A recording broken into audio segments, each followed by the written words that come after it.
Hello everyone, welcome back to our channel. ఈరోజు ఈ వీడియోలో మనం సామాన్య కారణాంకాలు మరియు సామాన్య గుణిజాలు గురించి డిస్కస్ చేద్దాం.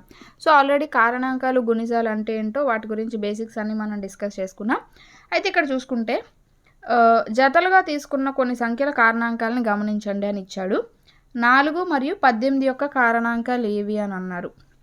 4 యొక్క కారణాంకాలు ఏమవుతాయి? 1, 2, 4. అంటే 4 ఏ ఎక్కల్లో పోతుంది? 1 ఎక్కం, 2 ఎక్కం, 1, 2, 4లతో నిశ్శేషంగా 4 భావించబడుతుంది కాబట్టి వీటిని అయితే 18 యొక్క కారణాంకాలు ఏంటి అంటే 18 నిశ్శేషంగా ఏ అంకెలతో భావించబడుతుందో వాటి యొక్క కారణాంకాలు అని చెప్తాం. సో ఇక్కడ 18 అనేది 1, 2, 3, 6, 9, 18 చేత ఖచ్చితంగా నిశ్శేషంగా భావించబడుతుంది కాబట్టి ఇవి దీని యొక్క కారణాంకాలు అవుతాయి. ఇప్పుడు ఈ 4కి 18కి కామన్గా ఉన్న కారణాంకాలు ఏంటి? 1 ఉంది, 2 ఉంది. ఇక్కడ ఇంకేమీ కూడా కామన్గా లేవు కాబట్టి ఈ రెండింటి యొక్క ఉమ్మడిగా ఉన్న కారణాంకాలు ఏవైతే ఉన్నాయో సో అవి కనుక చూసుకుంటే మనం 1, 2. సో ఈ 1, 2 అనే సంఖ్యలు 4, 18కి రెండింటికి కూడా ఉమ్మడిగా ఉన్న కారణాంకాలుగా మనం చెప్పుకుంటాం. సో వీటిని ఈ 1, 2ని మనం ఏమంటామంటే 4 మరియు 8 యొక్క సామాన్య ఉమ్మడి కారణాంకాలు అని చెప్తూ ఉంటాం. సామాన్య కారణాంకాలు అని చెప్తాం. అంటే ఆ రెండింటికి కామన్గా ఉన్నవి. అలాగే ఇంకొక ఎగ్జాంపుల్ చూసుకుంటే 4 మరియు 15 యొక్క సామాన్య కారణాంకాలు ఏవి అన్నాడు. 4 యొక్క కారణాంకాలు ఏంటి? 1, 2, 4. 15 యొక్క కారణాంకాలు కనుక చూసుకుంటే 1, సో ఇంకా 3 ఎక్కంలో పోతుంది, 5 ఎక్కంలో పోతుంది, 15 ఎక్కంలో. సో ఈ రెండింటికి కామన్గా ఉన్న కారణాంకం ఏంటి? 1 మాత్రమే. సో 1 మాత్రమే కారణాంకం కామన్గా ఉన్నది, మిగతా ఏవి కూడా లేవు. సో ఈ రెండింటి యొక్క ఉమ్మడి సామాన్య కారణాంకం ఏమవుతుంది? 1 అనేది అవుతుంది. అలా ఇక్కడ చూసుకుంటే 7 మరియు 16లకి అని అడిగారు. సో 7 ఎక్కం కనుక చూసుకుంటే 1, 7 పోతుంది. సో 16 అనేది కనుక చూసుకుంటే 1, 2, 3లో పోదు, 4లో పోతుంది, సో 8లో పోతుంది. 16 అనేది ఇంకా 16లో పోతుంది. ఈ రెండింటికి ఉమ్మడిగా ఏమున్నది? 1 మాత్రమే రెండింటికి కామన్గా ఉన్నాయి. సో ఇలా కొన్ని సంఖ్యలకి 2 సంఖ్యలు మనం తీసుకున్నప్పుడు వాటి యొక్క సామాన్య కారణాంకంగా 1 మాత్రమే ఉంటే ఆ రెండింటిని కూడా మనం సాపేక్ష ప్రధాన సంఖ్యలు అని అంటామన్నమాట. అంటే ఏ 2 సంఖ్యలు తీసుకున్నా, అయితే ఇక్కడ 7, 16 అనేది ప్రధాన సంఖ్య కాదు, కానీ సాపేక్ష ప్రధాన సంఖ్యలు అంటే ఏంటంటే ఏవైనా 2 సంఖ్యలు మనం తీసుకున్నప్పుడు ఆ రెండింటికి కూడా కామన్గా 1 మాత్రమే కారణాంకం ఉండాలి. ఆ 2 సంఖ్యలు ప్రధాన సంఖ్యలు అవ్వాల్సిన పని లేదు. అయితే ఇక్కడ పేరులోనే ప్రధాన సంఖ్య అని ఉంటుంది, కానీ అయితే ఈ 2 సంఖ్యలు ప్రధాన సంఖ్యలు అవ్వాల్సిన అవసరం లేదు, కానీ ఆ రెండింటికి కూడా 1 మాత్రమే ఉమ్మడి కారణాంకంగా ఉండాలి. అలాంటిగా ఉంటే వాటిని మనం సాపేక్ష ప్రధాన సంఖ్యలు అంటాం. సో ఇక్కడ 4, 15 కూడా సాపేక్ష ప్రధాన సంఖ్యలే అవుతాయి. అలాగే 7, 15 ఇలా. నెక్స్ట్ మనం చూసుకుంటే సిలో చూస్తే 4, 12, 16 యొక్క సామాన్య కారణాంకాలను కనుగొనగలమా అని అడిగారు. కనుగొనొచ్చు కదా. 4 యొక్క కారణాంకాలు ఏంటి? 1, 2, 4. 12 యొక్క కారణాంకాలు రాసాము, 16 యొక్క కారణాంకాలు రాసాము. ఇప్పుడు ఈ మూడిట్లో కామన్గా ఉన్నాయి మనం తీస్తాం. 1 ఉన్నది కామన్గా, 2 ఉన్నది, ఇంకా 3 లేదు, 4 ఉన్నది. మూడిట్లో చూడాలి, మూడిట్లో 4 అనేది ఉన్నది. సో 1, 2, 4 అనేవి ఈ సంఖ్యల యొక్క సామాన్య కారణాంకాలను మనం చెప్పుకోవచ్చు. 1, 2, 4 అనేవి 4, 12, 16 యొక్క సామాన్య కారణాంకాలుగా చెప్పుకుంటూ ఉంటాం. సో ఆ విధంగా మనం సామాన్య కారణాంకాలని లెక్కిస్తాం. అయితే ఇక్కడ 4 మరియు 6 యొక్క గుణిజాలు ఏవి అని అడిగారు. సో 4 యొక్క గుణిజాలు రాసామంటే 4 1 4, 4 2 8, 4 3 12 ఇలా గుణిజాలు అనేవి రాసాము. 6 యొక్క గుణిజాలు అనేవి రాసాం. సో ఇక్కడ చూసుకుంటే ఈ రెండిట్లో కామన్గా ఉన్నవి. సో ఆ రెండిట్లో కామన్గా ఉన్నాయి. ఇక్కడ రాసినంత మట్టికి చూసుకుంటే 12 కామన్గా ఉంది, 24 కామన్గా ఉంది. సో 4 36 ఉంటుంది కాబట్టి 4 ఎక్కంలో కూడా 36 అనేది కామన్గా ఉంది. సో ఈ రెండిట్లు కూడా మనం తీసుకుంటే వీటిలో కూడా కొన్ని కామన్గా మ్యాచ్ అయినవి ఉన్నాయి. సో వాటిని మనం ఏమంటామంటే సామాన్య గుణిజాలు అంటాం. అంటే ఏవైనా 2 సంఖ్యలు తీసుకున్నప్పుడు వాటి యొక్క కారణాంకాలు 2 కలిసి, అంటే ఇందులో ఉన్న కారణాంకాలు ఇందులో కూడా ఉన్నాయనుకోండి, వాటిని సామాన్య కారణాంకాలు అంటాం. ఒకవేళ గుణిజాలు ఉన్నాయనుకోండి, ఇందులో ఉన్న గుణిజాలు ఎక్కడ ఉంటే వాటిని సామాన్య గుణిజాలు అంటాం. అంతే, అంతకు మించి డిఫరెన్స్ ఏం లేదు. ఇప్పుడు చూడండి 3, 5, 6 యొక్క సామాన్య గుణిజాలను కనుక్కోండి అన్నాడు. సో 3 యొక్క గుణిజాలు రాసాము, 5 యొక్క గుణిజాలు రాసాము, 6 యొక్క గుణిజాలు రాసాము. సో వీటన్నింటిలో కామన్గా ఉన్నది కనుక చూసుకుంటే 3 లేదు, 6 లేదు, 9 లేదు, 12 లేదు, 15 లేదు, 18 ఏమీ లేదు. సో అలా చూసుకుంటూ వెళ్తే ఇక్కడ 30 ఉంది, ఇక్కడ 30 ఉంది, ఇక్కడ 30 ఉంది. సో ఇక్కడ 24 ఉంది, కానీ 5 ఎక్కంలో 24 లేదు కదా. సో అలా 60 చివరికి వచ్చేసరికి 60 ఉంటుంది. ఇలా 30, 60 అలా ఇంకా అలా మనం రాసుకుంటూ గుణిజాలు అనేవి అనంతం కాబట్టి మనం ఎన్ని రాసుకుంటే అన్ని కొన్ని సామాన్య గుణిజాలు అనేవి వస్తూనే ఉంటాయి. సో అలా ఇక్కడ 30, 60 ఇవన్నీ కూడా సామాన్య గుణిజాలుగా మనం చెప్పుకోవచ్చు. నెక్స్ట్ చూసుకుంటే ఎగ్జాంపుల్ ఇచ్చాడు. 75, 60, 210 యొక్క సామాన్య కారణాంకాలను కనుగొనండి అన్నాడు. కారణాంకాలు అన్నాడు కాబట్టి 75 ఏ ఎక్కల్లో పోతుందో వాటిని రాస్తామంటే 75 అనేది ఏ సంఖ్యల చేత నిశ్శేషంగా భాగించబడుతుందో వాటన్నింటినీ కారణాంకాలు అంటాం కాబట్టి అవన్నీ రాసాము. 6 యొక్క కారణాంకాలు, 210 యొక్క కారణాంకాలు రాసాం. ఇప్పుడు సో వీటిలో అన్నిటిలో కామన్గా కనుక మనం చూసుకుంటే 70, 105, 210 అనేవి ఈ యొక్క ఇచ్చిన సంఖ్యల యొక్క కారణాంకాలుగా మనం చెప్పుకోవచ్చు. ఇవన్నీ కూడా మనకి 210 యొక్క కారణాంకాలు. అయితే వీటిలో అన్నిటిలో చూసుకుంటే 1 అనేది కామన్గా ఉంది, అలాగే 3 అనేది కామన్గా ఉంది, ఇంకా మనం అలా చూసుకుంటే 5. సో 5 అనేది మూడిట్లో కూడా కామన్గా ఉంది, అలాగే 15 ఇక్కడ ఉంది, ఇక్కడ ఉంది. సో ఇక్కడ ఇలా మనకి 1, 3, 5, 15 అనేవి సామాన్య కారణాంకాలుగా మనం చెప్పుకోవచ్చు. అయితే కారణాంకాలు అనేవి లిమిటెడ్గా ఉంటాయి, కొన్నే ఉంటాయి. గుణిజాలు అనేవి అనంతం ఉంటాయి. నెక్స్ట్ 3, 4, 9 యొక్క సామాన్య గుణిజాలను కనుగొనండి అన్నాడు. 3 యొక్క గుణిజాలు రాసాము, 4 యొక్క గుణిజాలు, 9 యొక్క గుణిజాలు రాసాము. వాటన్నిటిలో మనం చూసుకుంటే 36 ఇక్కడ 36 కామన్గా ఉంది, అలాగే 72, 108 అలా మనకి గుణిజాలు అనేవి ఎన్ని రాసుకుంటే అన్ని సామాన్య గుణిజాలు అనేవి వస్తూ ఉంటాయి. నెక్స్ట్ దీనిపైన ఎక్సర్సైజ్ 3.4 ఇచ్చారు, చూసేద్దాం. క్రింది వాటి సామాన్య కారణాంకాలని కనుగొనండి అన్నాడు. కారణాంకాలు అన్నాడు కాబట్టి 20 ఏ ఎక్కంలో పోతుంది? 1 ఎక్కంలో పోతుంది, 2 ఎక్కంలో, 3లో పోదు, 4లో పోతుంది, 5లో పోతుంది, 6లో పోదు, 7లో పోదు, 8లో పోదు, 9 పోదు, 10 ఎక్కంలో పోతుంది, మళ్ళీ 20 ఎక్కంలో పోతుంది అనమాట.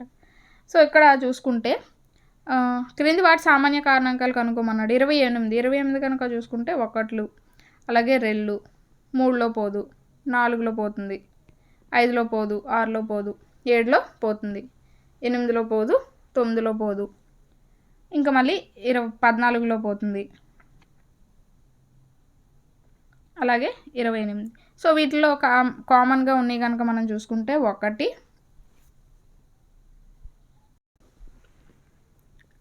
సో 1, 2, 4 అనేవి 20కి 28 యొక్క సామాన్య కారణాంకాలుగా రాసుకోవచ్చు. అలాగే వీటికి కూడా సేమ్ అంతే. ఆల్రెడీ ఒక ఎగ్జాంపుల్ మనం చెప్పుకున్నాం కాబట్టి మిగతా మీరు ట్రై చేయండి, మీకు కూడా ప్రాక్టీస్గా ఉంటుంది. అలాగే క్రింది వాటి సామాన్య కారణాంకాలను కనుగొనండి అన్నాడు. 4, 8, 12 యొక్క సామాన్య కారణాంకాలు. 4 అనేది సామాన్య కారణాంకాలు చూస్తే 1, 2, 4 అనేది అవుతుంది. 8 కనుక చూసుకుంటే 1, 2, 4, 8. 12 కనుక చూసుకుంటే 1, 2, 3, 4, 6, 12. సో వీటన్నింటిలో కామన్గా ఉన్నాయి చూస్తే 1 ఉన్నది అన్నింటిలో కామన్గా, అలాగే 2 ఉన్నది, అలాగే 4 అనేది కామన్గా ఉన్నది. సో 1, 2, 4 అనేవి ఈ మూడింటి యొక్క సామాన్య కారణాంకాలుగా మనం చెప్పుకోవచ్చు. అలాగే 5, 15, 25 కూడా 1, 5 అనేవి సామాన్య కారణాంకాలు అవుతాయి. నెక్స్ట్ క్రింది వాటి సామాన్య కారణాంకాలను కనుగొనండి అన్నాడు. ఇవన్నీ కూడా సేమ్ అంతే యాజ్ యూజువల్గా. నెక్స్ట్ చూసుకుంటే 100 కంటే తక్కువైన 3 మరియు 4 యొక్క సామాన్య గుణిజాలైన అన్ని సంఖ్యలని రాయండి అని అన్నాడు.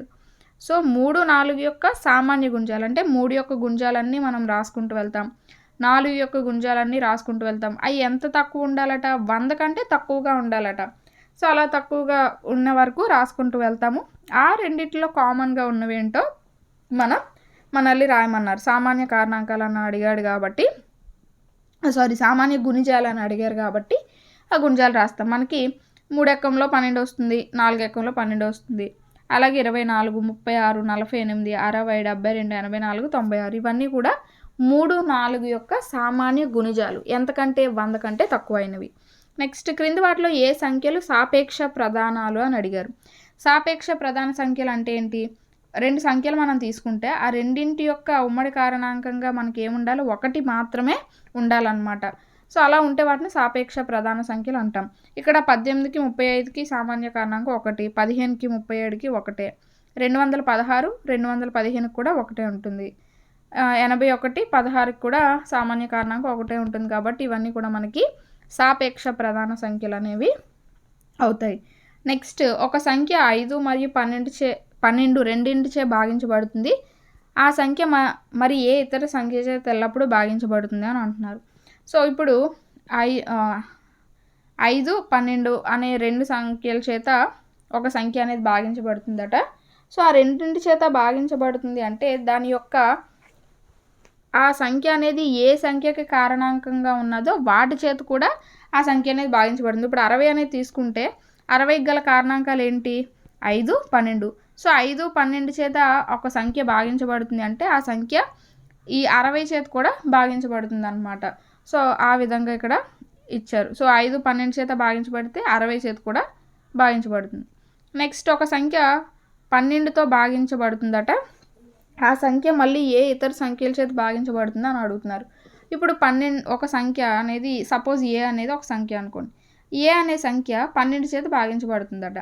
12 చేత భాగించబడుతుంది అంటే 12 యొక్క కారణాంకాలు ఏవైతే ఉన్నాయో వాటన్నింటి చేత కూడా ఈ ఏ అనేది భాగించబడుతుంది. సపోజ్ ఇక్కడ 12 యొక్క కారణాంకాలు ఏంటి? 1, 2, 3, 4, 6. ఈ 1, 2, 3, 4, 6 అనే అంకెల చేత ఈ ఏ అనేది కూడా భాగించబడుతుంది. అంటే ఏదైనా ఒక సంఖ్య తీసుకున్నప్పుడు ఆ సంఖ్య అనేది ఈ సంఖ్య నిశ్శేషంగా భాగిస్తుంది అంటే దీని యొక్క కారణాంకాలు అన్నింటి చేత కూడా ఈ సంఖ్య అనేది భాగించబడుతుంది. అదే ఇక్కడ మనకి ఇవ్వడం జరిగింది. సో అది సామాన్య కారణాంకాలు, సామాన్య గుణిజాలకు సంబంధించి. నెక్స్ట్ ప్రధాన కారణాంక విభజన అనేది కనుక చూసుకుంటే ఒక సంఖ్యను దాని కారణాంకాల యొక్క లబ్ధంగా వ్యక్తీకరించినప్పుడు ఆ సంఖ్య కారణాంక విభజన చేయబడింది అని చెబుతాము. ఏదైనా అప్పుడు సపోజ్ ఒక 12 అనేది తీసుకోండి. 12ని కారణాంకాల లబ్ధంగా ఆ సంఖ్య యొక్క కారణాంకాల లబ్ధంగా రాసినప్పుడు దాని కారణాంక విభజన జరిగింది, ఆ సంఖ్య కారణాంక విభజన జరిగిందని చెబుతూ ఉంటాం. ఇప్పుడు సపోజ్ 24 = 3 × 8 అని రాసినప్పుడు 24 కారణాంక విభజన అనేది చేయబడిందని చెప్తాం. సో ఇక్కడ చూసుకుంటే సపోజ్ 24 అనేది తీసుకుంటే అంటే 24ని 3 × 8గా రాసామనుకోండి, ఇదొక కారణాంక విభజన అవుతుంది. అలాగే 4 × 6గా రాస్తే ఇదొక కారణాంక విభజన, 2 × 12గా రాసుకోవచ్చు, ఇదొక కారణాంక విభజన. అలాగే 1 × 24గా ఇలా మనకి ఏంటంటే ఇవన్నీ కూడా ఇలా మనం ఇలా కనుక రాసినట్టయితే వాటి యొక్క ప్రధాన కారణాంక లబ్ధంగా రాసినట్టయితే వాటిని ప్రధాన కారణాంక విభజన అని అంటాం అన్నమాట. నార్మల్గా ఇప్పుడు 2 × 12 చేస్తే అది కారణాంక విభజన అవుతుంది. ఇక్కడ 2 × 2 × 2 × 3గా కనుక చేస్తే ఇది ప్రధాన కారణాంక విభజన అవుతుంది. అంటే ప్రధాన సంఖ్యల దాంతో మనం చేసినట్టయితే ప్రధాన కారణాంక విభజన అనేది అవుతుంది. సపోజ్ ఇక్కడ చూసుకుంటే మనకి అలా మనం ఏదైతే సంఖ్యని కారణాంక విభజన చేస్తామో చివరికి వచ్చేసరికి అన్నీ కూడా ప్రధాన సంఖ్యలే ఉండాలన్నమాట. ఆ విభజనలో అన్నీ కూడా ప్రధాన సంఖ్యలే ఉంటే దాన్ని మనం ప్రధాన కారణాంక విభజన అని చెప్తూ ఉంటాం. ఇక్కడ చూస్తే 24ని ఇలా రాసినప్పుడు అన్నీ 2, 3 మాత్రమే మిగిలాయి కాబట్టి అవి ప్రధాన సంఖ్యలు కాబట్టి దీన్ని ప్రధాన కారణాంక విభజన అంటాం. ఇప్పుడు 36ని చూడండి, తీసుకున్నారా? 2 × 18, 3 × 12, 4 × 9, 6 × 6గా తీసుకున్నాం.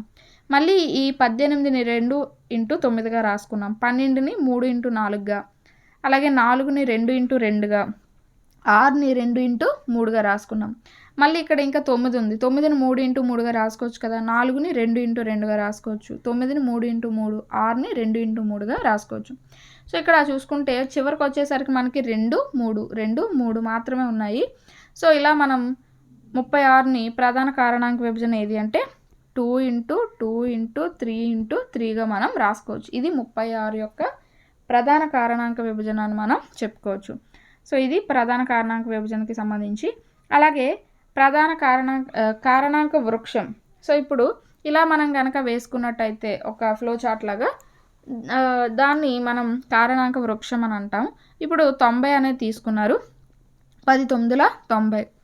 సో ఇప్పుడు 10ని మళ్ళీ 2 5లుగా మనం రాసుకుంటాం, 9ని 3 3లుగా రాసుకుంటాం. సో 2 5 3 అనేవి ప్రధాన కారణాంకాలు కాబట్టి ఇలా అయినా మనం రాసుకోవచ్చు.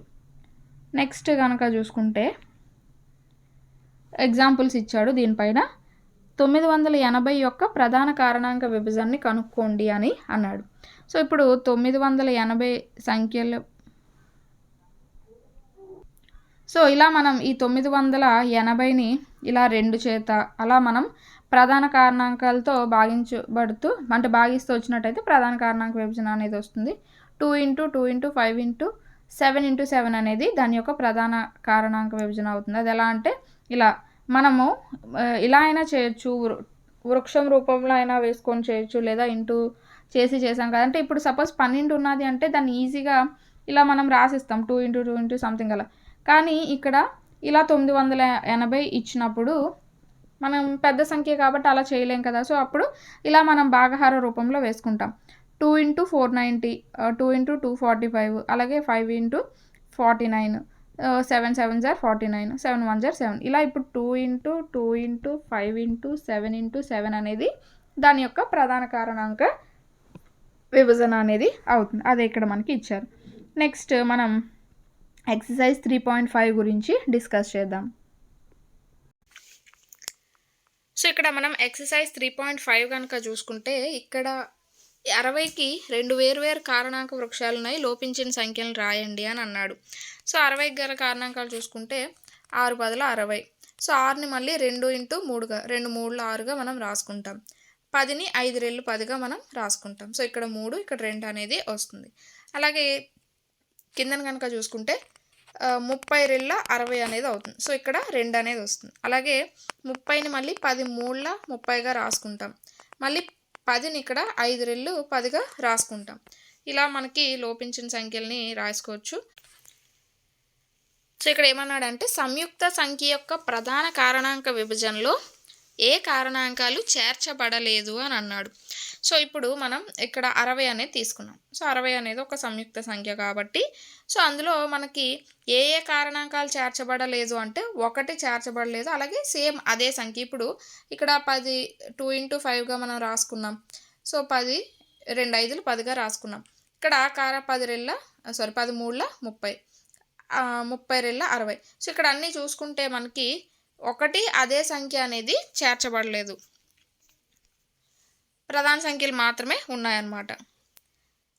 అతిపెద్ద 4 అంకెల సంఖ్యను రాసి దానిని ప్రధాన కారణాంకాల పరంగా వ్యక్తీకరించండి అన్నాడు. సో అతిపెద్ద 4 అంకెల సంఖ్య మనకి 9999. దీన్ని ప్రధాన కారణాంకాల లబ్ధంగా రాయమన్నారంటే 3 × 3 × 11 × 101 అనేది అవుతుందన్నమాట. నెక్స్ట్ చూసుకుంటే అతిపెద్ద 5 అంకెల సంఖ్యను రాసి దాని ప్రధాన కారణాంకాల పరంగా రాయండి. అతిపెద్ద 5 అంకెల సంఖ్య మనకి 10,000. సో 10,000 యొక్క కారణాంకాలు చూసుకుంటే 2 × 2 × 2 × 2 × 5 × 5 × 5 × 5గా మనం రాసుకోవచ్చు. నెక్స్ట్ 1729 యొక్క అన్ని ప్రధాన కారణాంకాలను కనుగొని వాటిని ఆరోహణ క్రమంలో అమర్చండి. 2 వరుస ప్రధాన కారణాంకాల మధ్య సంబంధం ఏదైనా ఉంటే చెప్పండి అని అన్నాడు. సో 1729 ఏమన్నాడు, ప్రధాన కారణాంకాలను కనుగొని ఆరోహణ క్రమంలో అమర్చమన్నాడు. సో వాటి యొక్క ప్రధాన కారణాంకాలు 7 13 19 అనమాట. ఇలా రాసుకోవచ్చు. సో 7 × 13 × 19 ఆరోహణ క్రమము చిన్న నుంచి పెద్ద కాబట్టి 7 × 13 × 19గా రాసుకోవచ్చు. అయితే ఇంకేమన్నాడు, 2 వరుస ప్రధాన కారణాంకాల మధ్య సంబంధం. సో 2 ఇప్పుడు 7 13 19 అన్నాడు కదా. ఇప్పుడు వీటి మధ్య ఏమైనా సంబంధం ఉందా అని అన్నాడు. వీటి మధ్య భేదం అనేది కనుక మనకు చూసుకుంటే 6 అనేది ఉన్నది. సో వాటి యొక్క భేదం ఏమైంది, 6 అనేది అయ్యింది. నెక్స్ట్ ఇక్కడ చూసుకుంటే 3 వరుస సంఖ్యల లబ్ధం ఎల్లప్పుడూ 6 ద్వారా భాగించబడుతుంది. కొన్ని ఉదాహరణల సహాయంతో ఈ ప్రకటనను ధృవీకరించండి అన్నాడు. 3 వరుస సంఖ్యలు అన్నాడు. లబ్ధం అంటే ఇంటూ చేయాలి. 3 వరుస సంఖ్యలు అంటే 2, 3, 4 తీసుకోండి సపోజ్. 2 3 6, 6 4 24. సో 24 అనేది 6 చేత భాగించబడుతుంది కదా. 6 4 24. సో ఇక్కడ ఏమైంది, 3 వరుస సంఖ్యలు తీసుకుంటే వాటి యొక్క లబ్ధం అనేది 6 చేత భాగించబడుతుంది అన్నాడు. సో అయ్యింది. ఇంకొక ఎగ్జాంపుల్ తీసుకుందాం. 4 5 3 4 5 తీసుకుందాం. 3 4 12, 12 5 60.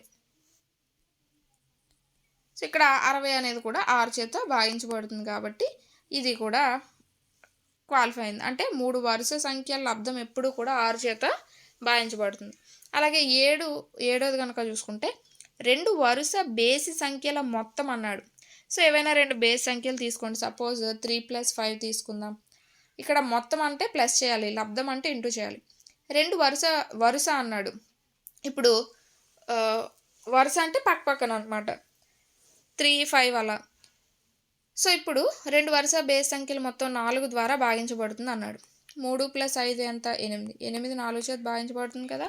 అలాగే పోనీ 5 + 7 తీసుకోండి, వరుస బేస్ సంఖ్యలే కాబట్టి 7 3 10 12. సో 12 4 చేత భాగించబడుతుంది కదా, 4 3 12. ఇలా మనం చూసుకుంటే 2 ఏవైనా వరుస బేస్ సంఖ్యల మొత్తం కూడా 4 చేత భాగించబడుతుంది అని అయితే మనం చెప్పుకోవచ్చు. నెక్స్ట్, క్రింది ఏ వ్యక్తీకరణలో ప్రధాన కారణాంక విభజన జరిగింది అని అన్నాడు. సో మనకి మొత్తం అన్నీ కూడా ప్రధాన కారణాంకాల రూపంలో ఉండాలి. ఇక్కడ 4 ఉన్నది కాబట్టి కాదు, ఇక్కడ 9 ఉన్నది కాబట్టి కాదు. ఈ రెండిట్లోని మనకు చూసుకుంటే అన్ని ప్రధాన సంఖ్యలే ఉన్నాయి కాబట్టి ఇది ప్రధాన కారణాంక విభజన అవుతుంది. నెక్స్ట్ సమ్ చూసుకుంటే 18 సంఖ్య అనేది 2 చేత 3 చేత భాగించబడుతుందట. సో మనకి ఏంటి, 2 చేత 3 చేత భాగించబడితే 6 చేత కూడా భాగించబడుతుంది కదా. సో 2 × 3 6 ద్వారా కూడా భాగించబడుతుంది. అలాగే ఏమన్నాడంటే ఒక సంఖ్య అనేది 4 6 చేత భాగించబడుతుందట. ఇప్పుడు 4 6 24 కదా. సో దీని చేత కూడా 24 చేత కూడా భాగించబడుతుందా అని అడుగుతున్నారు. ఒకవేళ కాకపోతే ఎందుకు కాదు అంటున్నారు. ఇప్పుడు 4 6 చేత మనకి 12 భాగించబడుతుంది. 4 3 12, 6 12. ఇప్పుడు 4 6 ఎంత, 24 కదా. సో 24 చేత 12 భాగించబడుతుందా, భాగించబడదు. కాబట్టి ఇది తప్పు అన్నమాట, ఈ స్టేట్మెంట్ తప్పు. నెక్స్ట్, నేను అతి చిన్న సంఖ్యను 4 వేర్వేరు ప్రధాన కారణాంకాలు కలిగి ఉన్నాను, మీరు నన్ను కనుగొనగలరా. ఇక్కడ ఏమన్నారంటే 4 వేర్వేరు ప్రధాన కారణాంకాలను కలిగి ఉన్నారట. సో 2 × 3 × 5 × 7 చేద్దాం. 4 వేర్వేరు ప్రధాన కారణాంకాలే కదా. ఈ మొత్తాన్ని ఇంటూ చేస్తే మనకి 210 అనేది రావడం జరిగింది. సో 210 అనేది వేర్వేరు ప్రధాన కారణాంకాలు కలిగిన అతి చిన్న సంఖ్యగా మనం చెప్పుకోవచ్చు. సో ఇది మనకి ఎక్సర్సైజ్కి సంబంధించింది. నెక్స్ట్, గరిష్ట సామాన్య కారణాంకము, కనిష్ట దాని గురించి అయితే మనం డిస్కస్ చేద్దాం. ఇక్కడ మనం చూసుకున్నట్టయితే గరిష్ట సామాన్య కారణాంకం అన్నాడు. అంటే ఇంతకుముందు సామాన్య కారణాంకాల్లో చూసాం కదా, రెండిట్లో కామన్గా ఉన్నాయి. వాటిలో ఏదైతే పెద్దది ఉంటుందో దాన్నే గరిష్ట సామాన్య కారణాంకం అని అంటాం. సో ఏవైనా 2 సంఖ్యల యొక్క కారణాంకాలు మనం తీసుకున్నాం కదా. సో ఇక్కడ 12 16 అనేది తీసుకున్నాం. వీటి యొక్క కారణాంకాలు ఏంటి, 1 2 4. వీటిలో అన్నిటికంటే గరిష్టం అంటే ఏంటి, పెద్దది అని, కనిష్టం అంటే చిన్నది అని అర్థం. సో గరిష్టం అన్నాడు కాబట్టి పెద్ద సంఖ్య ఏది, 4 అనమాట. సో ఆ 4 అనేది ఈ 12 16 యొక్క గరిష్ట సామాన్య కారణాంకం అవుతుంది. అలాగే 20 28 36 అనేవి తీసుకున్నారు. వాటి యొక్క కారణాంకాలు తీసుకుంటే సామాన్య కారణాంకాలు 1 2 4 అవుతాయి. ఇప్పుడు ఇక్కడ కూడా మళ్ళీ 4 అనేది పెద్దది కాబట్టి వాటి యొక్క గరిష్ట సామాన్య కారణాంకంగా మనం 4ని చెబుతూ ఉంటాం. సో ఇదే గరిష్ట సామాన్య కారణాంకం అంటే ఇచ్చిన ఏవైతే 2 సంఖ్యలు, 2 లేదా అంతకంటే ఎక్కువ సంఖ్యలు ఉండొచ్చు, వాటి యొక్క సామాన్య కారణాంకాల్లో ఏదైతే పెద్దది ఉంటుందో, పెద్ద సంఖ్య ఉంటుందో దాన్ని మనం గరిష్ట సామాన్య కారణాంకం అనొచ్చు, లేదా గరిష్ట సామాన్య భాజకం అని కూడా అనొచ్చు. కసాగు గసాబా అంటారు. సో అలా మనకి కారణాంకం అన్న భాజకం అన్న ఒకటే కాబట్టి గరిష్ట సామాన్య భాజకం అని కూడా ఒక్కొక్కసారి ఇవ్వచ్చు ఎగ్జామ్లో, కన్ఫ్యూజ్ కాకండి, 2 ఒకటే. నెక్స్ట్, 20 28 36 యొక్క గసాకను ఈ సంఖ్యల ప్రధాన కారణాంక విభజన ద్వారా కనుక్కోనండి అని అన్నాడు.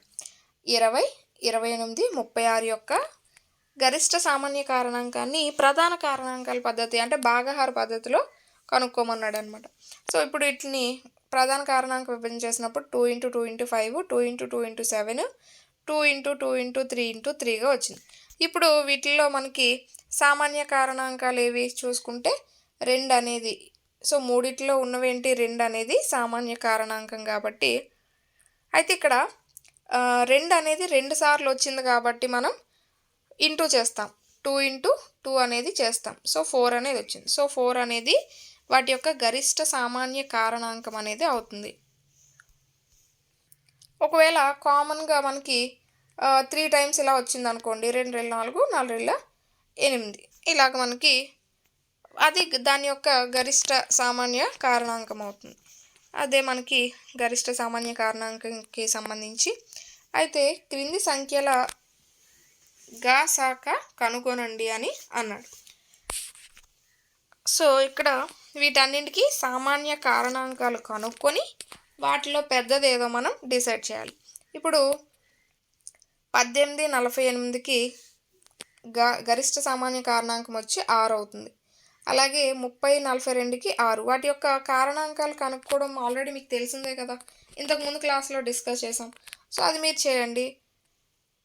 18కి 60కి కారణాంకాలు కడితే దాని యొక్క గరిష్ట సామాన్య కారణాంకం 6. అలాగే 27 63కి 9, 36 84కి 12, 34 102కి 34, అలాగే 70 105 175కి కనుక చూసుకుంటే 35, 91 102 112 49కి కనుక చూసుకుంటే 7 అనేది అవుతుంది. సో ఇలా ఇవి వాటి యొక్క గరిష్ట సామాన్య కారణాంకాలు. ఏం లేదు, కారణాంకాలు కనుక్కొని అందులో పెద్దది మనం రాసేయడమే అంతే. నెక్స్ట్ 2 వరుస సంఖ్యలు సరి సంఖ్యలు బేసి సంఖ్యల గసాగా ఎంత అని అడిగారు. 2 వరుస సంఖ్యలు అన్నాడు. సో 2 వరుస సంఖ్యలు తీసుకోండి, ఏదైనా సపోజ్ 2 3 తీసుకోండి. ఈ రెండింటికి మనకి సామాన్య కారణాంకాలు ఏమవుతాయి, 1 అనేది అవుతుంది. ఎప్పుడైనా 2 వరుస సంఖ్యల సామాన్య కారణాంకం అనేది ఎప్పుడు కూడా 1 అవుతుంది. సో ఇలా తీసుకున్నప్పుడు 1 అయింది. ఇంకా అదే పెద్దదిగా 1 ఉన్నది, సో అదే పెద్దది కాబట్టి 1 అవుతుంది. నెక్స్ట్ 2 వరుస సరి సంఖ్యలు 2 4 తీసుకోండి. సో 2 4 యొక్క సామాన్య కారణాంకాలు చూసుకుని దీనికి 1 2, దీనికి 1 2 4 అనేది అవుతుంది. అంటే 1 2 1 2 అనేవి సామాన్య కారణాంకాలు అయ్యి అందులో పెద్దది 2 కాబట్టి 2 అనేది అవుతుంది. 2 వరుస సరి సంఖ్యల యొక్క గరిష్ట సామాన్య కారణాంకం 2. అలాగే 2 వరుస బేసి సంఖ్యలు అంటే 3 5 తీసుకోండి. సో 3 5కి తీసుకుంటే వీటికి కూడా 1 కారణాంకం అనేది ఉంటుంది. సో అదే పెద్దది కాబట్టి గరిష్ట సామాన్య కారణాంకం 1 అనేది అవుతుంది. సో 2 వరుస సంఖ్యలకైతే 1, 2 వరుస సరి సంఖ్యలకైతే 2, 2 వరుస బేసి సంఖ్యలకైతే 1 అనేది గరిష్ట సామాన్య కారణాంకం అవుతుంది. ఒక్కొక్కసారి ఇలాంటి చిన్న చిన్న బిట్స్ ఇచ్చేయడానికి కూడా అవకాశం ఉంటుంది. నెక్స్ట్ చూసుకుంటే పరస్పర ప్రధాన సంఖ్యలు 4 మరియు 15 యొక్క గసాక కారణాంక విభజన ద్వారా క్రింది విధంగా కనుగొనండి అని అన్నాడు. కనుగొనబడిందట. 4 = 2 × 2గా, 5 = 3 × 5గా. ఇక్కడ సామాన్య ప్రధాన కారణాంకం అనేది లేదు కాబట్టి 4 మరియు 15 యొక్క గసాగా 0. సమాధానం సరైనదా కాదా అని అడుగుతున్నారు. సో కాదు, ఎందుకంటే ఇప్పుడు 1 అనేది 4కి కారణాంకాలుగా మనం చూసుకుంటే 1 2 అనేవి కారణాంకాలు అవుతాయి. 15కి చూసుకుంటే 1 3 5 అనేది అవుతుంది. సో ఇక్కడ రెండిట్లో 1 అనేది కామన్గా ఉంది కాబట్టి 1 అనేది గరిష్ట సామాన్య కారణాంకం అనేది అవుతుంది తప్ప 0 అనేది అవ్వదు. సో ఇది మనకి ఈ యొక్క ఎక్సర్సైజ్కి సంబంధించి. నెక్స్ట్ కనిష్ట సామాన్య గుణిజం గురించి అయితే మనం డిస్కస్ చేద్దాం. కనిష్ట సామాన్య గుణిజం గురించి చూసుకుంటే ఇందులో ఏదండి చిన్నది. ఇప్పటి వరకు మనం ఇంతకుముందు మనం చూసింది కారణాంకాల్లో పెద్దది చూసాం, కానీ ఇప్పుడు మనం గుణిజాల్లో చిన్నది చూస్తున్నాం. సో చూడండి, గుర్తుపెట్టుకోండి. చాలామంది ఏంటంటే ఇక్కడే బాగా కన్ఫ్యూజ్ అవుతూ ఉంటారు, గసాబాకి కసాగుకి. ఇక్కడ గుణిజాన్ని మనం ఫైండ్ అవుట్ చేస్తాం. ఇంతకుముందు చెప్పుకున్న దాంట్లో కారణాంకాల్ని చూస్తాం. ఎందుకంటే కారణాంకాలు అనేవి లిమిటెడ్‌గా కొన్ని మాత్రమే ఉంటాయి కాబట్టి వాటిలో పెద్దది మనం వెతుకుతున్నాం. అలాగే గుణిజాలనేవి అనంతం ఉంటాయి కాబట్టి వాటిలో చిన్నదాన్ని మనం ఫైండ్ ఔట్ చేస్తున్నాం. సో, దాన్ని కనిష్ట సామాన్య గుణిజం అన్నాము. ఈ రెండిట్లకి చాలామంది కన్‌ఫ్యూజ్ అవుతారు. కన్‌ఫ్యూజ్ కాకండి. వీటిపైన ఎక్కువగా సమ్స్ అనేవి వస్తూ ఉంటాయి. థియరీ రూపంలో సమ్స్ అనేవి వస్తూ ఉంటాయి. ఇక్కడ చూసుకుంటే 4 మరియు 6 యొక్క సామాన్య గుణిజాలు ఏవి అని అన్నారు. సో, కొన్ని సామాన్య గుణిజాలు ఉన్నాయి. వాటిలో చిన్నది ఏది మనకి 12 అనేది చిన్నదన్నమాట. సో, ఇప్పుడు ఈ 12 అనేదాన్ని 4, 6 యొక్క కనిష్ట సామాన్య గుణిజం అంటాం. అంటే వాటిల్లో కామన్‌గా ఉన్నటువంటి చిన్న గుణిజం అన్నమాట. సో, అదే కనిష్ట సామాన్య గుణిజం అనేది అవుతుంది. నెక్స్ట్, ఇది చిన్న సంఖ్య మరియు 2 సంఖ్యలు ఈ సంఖ్యకు కారణాంకాలు. సో, ఇది చిన్న సంఖ్య అవుతుంది.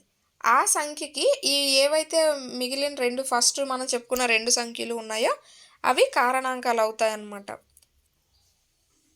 2 లేదా అంతకంటే ఎక్కువ ఇవ్వబడిన సంఖ్యల యొక్క కనిష్ట సామాన్య గుణిజం వాటి సామాన్య గుణిజాల్లో కనిష్టము. సో, ఇప్పుడు ఇక్కడ 2 ఇచ్చారు కాబట్టి మనం వాటిలో చిన్నది ఫైండ్ ఔట్ చేసాం. ఒకవేళ 3 ఇస్తే మూడిట్లో ఫైండ్ ఔట్ చేస్తాం అన్నమాట. చిన్నది ఏదైతే ఉంటుందో దాన్ని కనిష్ట సామాన్య గుణిజంగా మనం చెప్పుకుంటూ ఉంటాం. అయితే ఇక్కడ ఎగ్జాంపుల్ చూడండి.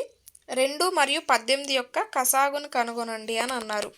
2, 18 యొక్క సామాన్య గుణిజాలు ఏమవుతాయి? 36, 72, 108.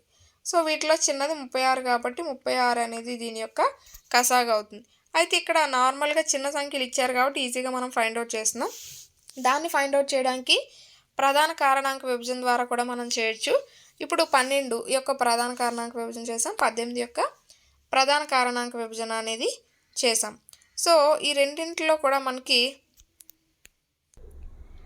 ప్రధాన కారణాంకాల లబ్ధం అంటే ప్రధాన కారణాంకాల విభజన చేసినప్పుడు మనం ఎలా కడతామంటే ఫస్ట్ ఆఫ్ ఆల్ వాటిని ప్రధాన కారణాంకాల విభజనలో విడదీస్తాము. విడదీసినప్పుడు ఏవైతే మనకి ఎక్కువ సార్లు వచ్చేనో అంటే ఇప్పుడు సపోజ్ ఇక్కడ 3 ఉందంటే 2 సార్లు వచ్చింది, 2 ఉందంటే 2 సార్లు వచ్చింది.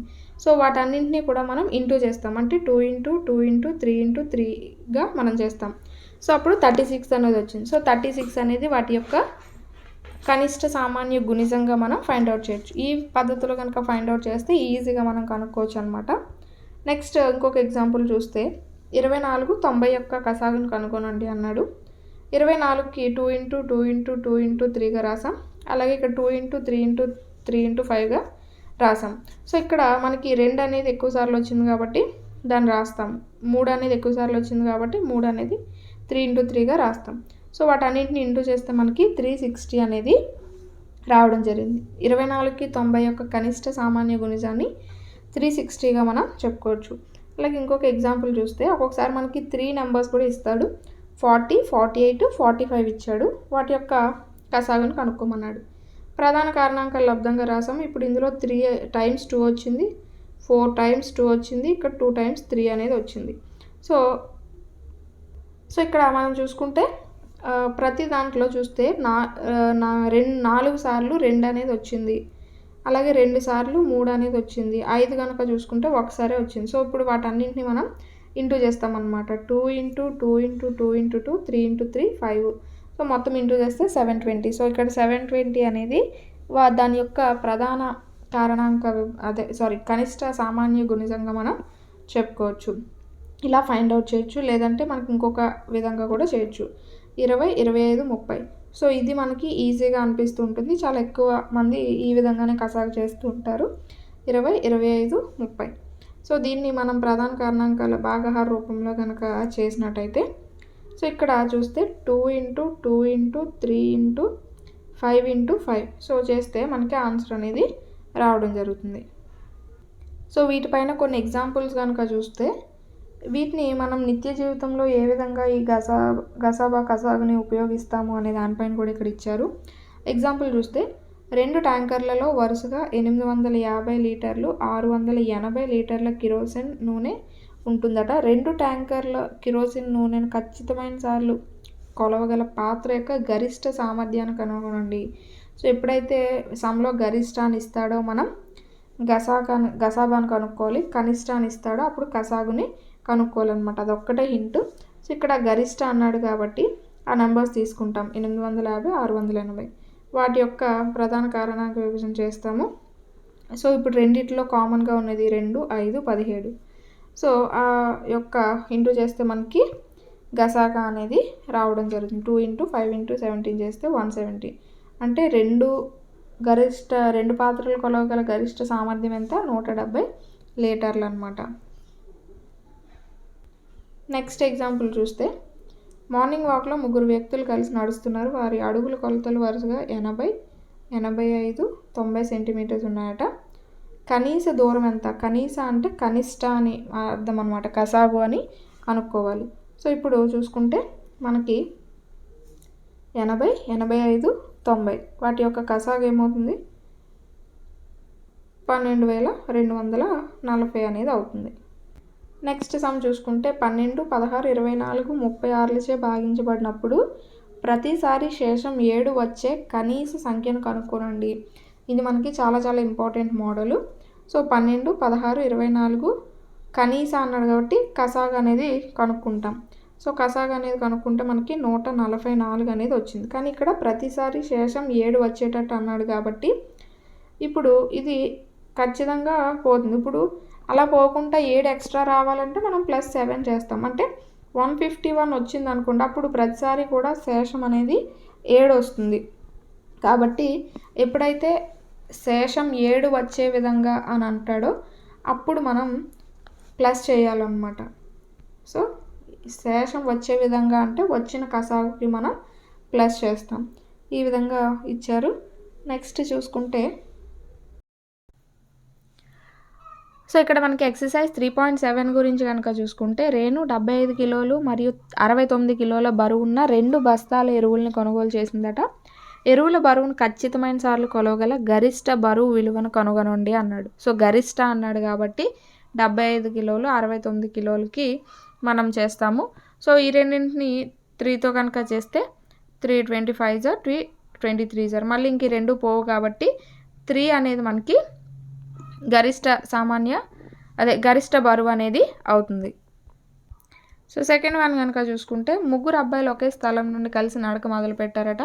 వారి అడుగులు 63, 70, 77 అయితే వారందరూ దూరాన్ని అడుగుల్లో పూర్తి చేయడానికి ప్రతి ఒక్కరూ పూర్తి చేయవలసిన కనీస దూరం అని అడిగారు. సో కనీస అంటే మనం కసాగ్ అనేది కడతాం. సో ఇవి చూసుకుంటే 7 ఎక్కంలో పోతాయి, 7 9, 7 10, 7 11. ఈ 3 మళ్ళీ ఎందులోని పోవు కాబట్టి, సో ఈ 3 కూడా ఎందులోని పోవు కాబట్టి మనము చేసుకుంటే ఎల్సిఎం చేస్తే 7 × 9 × 10 × 11 చేస్తాం. సో మొత్తం ఇంటూ చేస్తే మనకి 6930 అనేది వస్తుంది. సో 6930 సెంటీమీటర్లు. నెక్స్ట్ మూడవది కనుక చూసుకుంటే, ఒక గది పొడవు వెడల్పు మరియు ఎత్తులు ఇచ్చారు. 825, 675, 450. గది యొక్క 3 కొలతలు సరిగ్గా కొలవగల పొడవైన టేప్ని, సో సరిగ్గా అయినా పొడవైన అయినా పెద్దదైనా ఇలా వచ్చినప్పుడల్లా కూడా మనం గసాబా అనేది కడతాం. సో ఇక్కడ చూసుకుంటే 5తో చేస్తే 5 165, 5 135 675, అలాగే 5 90 450. మళ్ళీ దీన్ని 5తో చేయొచ్చు. 5 33, 5 27, 5 18. మళ్ళీ దీన్ని మనం 3తో చేస్తే 3 11, అలాగే 3 9, 3 6, 18. సో ఇక్కడ మళ్ళీ మనం ఇంటూ చేసినట్టయితే, సో 5 × 5 × 3. సో మొత్తం కూడా మనకి,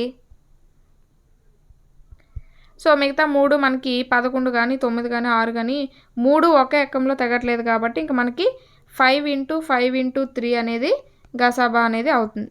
సో చేస్తే 75. సో 75 అనేది మనకి ఆన్సర్ వస్తుంది అనమాట, 75 సెంటీమీటర్స్.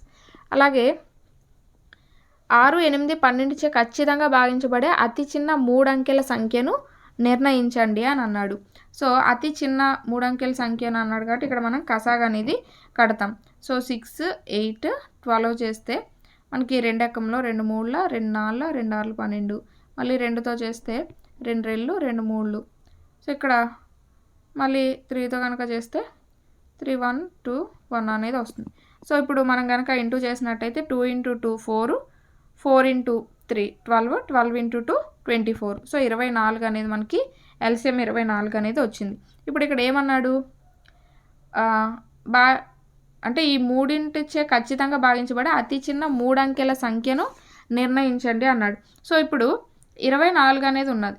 ఇప్పుడు 24తో ఏదైనా ఒక సంఖ్య భాగించబడితే అది 6, 8, 12 చేత కూడా భాగించబడుతుంది. ఆ విషయం ఆల్రెడీ మనం ఇంతకుముందే డిస్కస్ చేసాం. ఇప్పుడు ఈ మూడింటి చేత భాగించబడే అతి చిన్న 3 అంకెల సంఖ్యను మనం కనుక్కోవాలి అంటే అది ఆ సంఖ్య అనేది అతి చిన్న 3 అంకెల సంఖ్య 24 చేత భాగించబడింది అనుకోండి, ఈ మూడింటి చేత కూడా భాగించబడుతుంది. కాబట్టి అతి చిన్న 3 అంకెల సంఖ్య అన్నాడు కాబట్టి మనం 100 అనేది వేసుకుందాం. సో 100ని 24తో వేస్తే 24 4s ఆర్ మనకి 96 అనేది వస్తుంది. కానీ 96 అనేది ఏంటి, 2 అంకెల సంఖ్య అయిపోతుంది. కాబట్టి 24 5s ఆర్ చూడండి, 24 5s ఆర్ చూసుకుంటే 120 అనేది వస్తుంది. సో 120 అనేది 3 అంకెల సంఖ్య కాబట్టి ఈ మూడింటి చేత ఖచ్చితంగా భాగించబడే 3 అంకెల సంఖ్య ఏది అంటే 120 అనేది అవుతుంది. నెక్స్ట్ 8, 10, 12 చే ఖచ్చితంగా భాగించబడే అతిపెద్ద 3 అంకెల సంఖ్యను నిర్ణయించండి అన్నాడు. ఇది కూడా సేమ్ అంతే, కాకపోతే ఇక్కడ అతి పెద్ద 3 అంకెల సంఖ్య అన్నాడు కాబట్టి దీనికి కూడా అంతే, ఎల్సిఎం అనేది చేసేస్తాము. సో 8, 10, 12 ఎల్సిఎం చేస్తే మనకి 120 వస్తుంది. అయితే ఇక్కడ అతి పెద్ద 3 అంకెల సంఖ్య అన్నాడు కాబట్టి మనం ఏం చేస్తామంటే 120తో 1000 వేసుకుందాం. ఎందుకంటే అతి పెద్ద ఈ 1000తో కనుక మనం వేసుకొని చేసామనుకోండి అతిపెద్ద 3 అంకెల సంఖ్య అనేది వస్తుంది.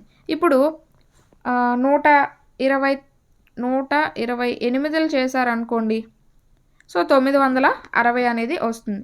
అలాగే 129 చేశారనుకోండి ఎక్కువ వచ్చేస్తుంది. సో ఇక్కడ మనకి ఏమన్నాడు, 3 అంకెల అన్నాడు కాబట్టి 128 చేస్తే 960 అనేది వస్తుంది.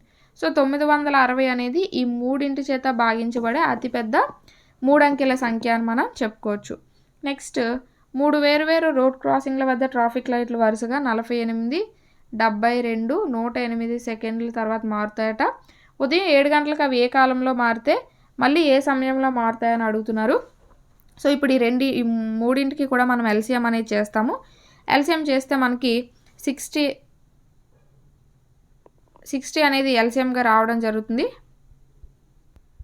వీటన్నింటికి మనం ఎల్సిఎం చేసినట్టయితే 432 అనేది రావడం జరుగుతుంది. సో ఈ 432 అనేది మనకి సెకండ్స్లో ఉన్నది. ఇప్పుడు వీటిని మనం నిమిషాల్లోకి మార్చుకుంటాం అన్నమాట. సో నిమిషాల్లోకి మార్చుకుంటే 7/420 అనేది వస్తుంది. సో 12 అనేది మిగులుతుంది. అంటే ఇక్కడ 7, 12 7 నిమిషాల 12 సెకండ్లు అనమాట. అంటే ఉదయం మారింది, మళ్ళీ ఎప్పుడు మారుతుంది, 7 గంటల 7 నిమిషాల 12 సెకండ్స్కి మారుతుంది అనమాట.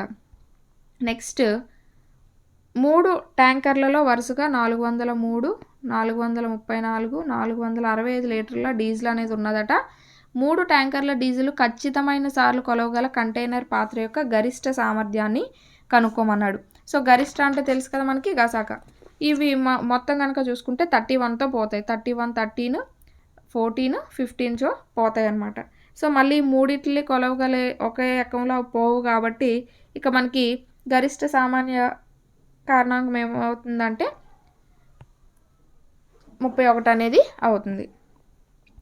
నెక్స్ట్ 6, 18, 15తో భాగించినప్పుడు ప్రతి సందర్భంలో శేషం 5 వచ్చే అతి చిన్న సంఖ్యను కనుగొనండి అన్నాడు. సో 6, 15, 18కి మనం కసాగ్ అనేది కడతాం. సో 3తో పోతుంది కదా, 3 2 3 5 3 6 18. 2తో చూసుకుంటే 2 1 5, 2 3 6. సో 3 2 6, 6 5 30, 30 3 90. సో 90 అనేది వచ్చింది ఆన్సర్. అయితే ఏమన్నాడు, ప్రతి సందర్భంలోని శేషం 5 రావాలన్నాడు. అంటే వచ్చిన దానికి మనం +5 చేసాడు. మేము ఆల్రెడీ ఇంతకు ముందు కూడా చెప్పుకున్నాము ఎగ్జాంపుల్లో. సో ఇక్కడ 95 అనేది ఆన్సర్ అవుతుంది. నెక్స్ట్ 18, 24, 32లచే భాగించబడే అతి చిన్న 4 అంకెల సంఖ్యను కనుగొనండి అన్నాడు. సో ఇక్కడ ఈ టాపిక్ ఆల్రెడీ మనకి 3rd టైం రావడం. ఈ మోడల్ వచ్చేసి ఈ మూడింటికి ఎల్సిఎం చేస్తాం మనం, 288 వస్తుంది. సో ఇప్పుడు 288 ఎంతలు మనకి వస్తున్నాయో చూడాలి. సో ఇప్పుడు సపోజ్ 3 చూసుకున్నాం అనుకోండి, ఎంత వస్తుంది, 864 అనేది వస్తుంది. అలాగే 4 చూసుకుంటే 1152 అనేది వస్తుంది. ఇక్కడ ఏమన్నాడు, 4 అంకెల సంఖ్య అన్నాడు కాబట్టి 3 అయితే 3 అంకెల సంఖ్య వచ్చేస్తుంది. అదే 4 చేస్తే 4 అంకెల సంఖ్య వస్తుంది కాబట్టి 1152 అనేది ఆన్సర్ అవుతుంది అనమాట. ఈ 18, 24, 32 చేత భాగించబడే అతి చిన్న 4 అంకెల సంఖ్య ఈ 1152 అవుతుంది. అయితే ఇక్కడ వీటితో భాగించబడ్డానికి 288కి తేడా ఏంటా అని అనుకుంటున్నారు కదా. మనం వీటి ఎల్సిఎం చేసాం కదా. సో ఇది వాటి యొక్క ఎల్సిఎం అనమాట. ఈ 288 చేత భాగించబడింది అనుకోండి, వీటితో కూడా భాగించబడుతుంది అందుకని. నెక్స్ట్ క్రింది సంఖ్యల కసాగును కనుగొనండి అన్నాడు. సో ఈ రెండింటికి ఏమి కామన్ లేవు కాబట్టి, ఒకే ఎక్కంలో తెగవు కాబట్టి 9 36, అలాగే 12 5 60, 6 5 30, 15 60. సో ఇక్కడ మనం చూసుకుంటే ప్రతి సందర్భంలో కూడా కసాగులో ఏవైనా సామాన్య ధర్మాన్ని గుర్తించారా అని అడిగాడు. సో రెండు ఒక ఎక్కంలో తెగలేనప్పుడు వాటి యొక్క లబ్ధమే మనకి కసాగు అనేది అవుతుంది. నెక్స్ట్ ఒక సంఖ్య మరొక సంఖ్యకు కారణాంకంగా ఉన్న క్రింది సంఖ్యల కసాగును కనుగొనండి అని అన్నాడు. సో ఇక్కడ చూసుకుంటే మనకి ఇక్కడ కసాగు ఏమవుతుంది, ఇక్కడ 20కి 5 అనేది కారణాంకం, 18కి 6 అనేది కారణాంకం, 48కి 12 అనేది కారణాంకం, 45కి 9 అనేది కారణాంకం. కాబట్టి ఇలా ఇచ్చినప్పుడు అంటే రెండు సంఖ్యలు ఏ బి అనే రెండు సంఖ్యలు ఇచ్చినప్పుడు ఏ అనేది బికి కారణాంకం అయితే బి అనేది అంటే ఆ రెండింటిలో ఏదైతే పెద్ద సంఖ్య ఉంటుందో అదే దాని యొక్క కసాగు అనేది అవుతుంది. ఒక్కొక్కసారి చేసే సమ్స్ కాకుండా ఇలాంటి ఆలోచించే విధంగా ఈ విధమైన ట్రిక్స్ ఉన్న పాయింట్స్ కూడా బిట్స్లో ఇవ్వడానికి అవకాశం ఉంటుంది. సో ఇది మనకి ఈ యొక్క ఎక్సర్సైజ్కి సంబంధించి. దీంతో మనకి ఈ యొక్క లెసన్ అనేది కంప్లీట్ అయిపోయింది. నెక్స్ట్ వీడియోలో మనం ప్రాథమిక జ్యామితీయ భావనలు అనే టాపిక్ని డిస్కస్ చేద్దాం. Thanks for watching. నెక్స్ట్ వీడియోతో అయితే మళ్ళీ కలుద్దాం.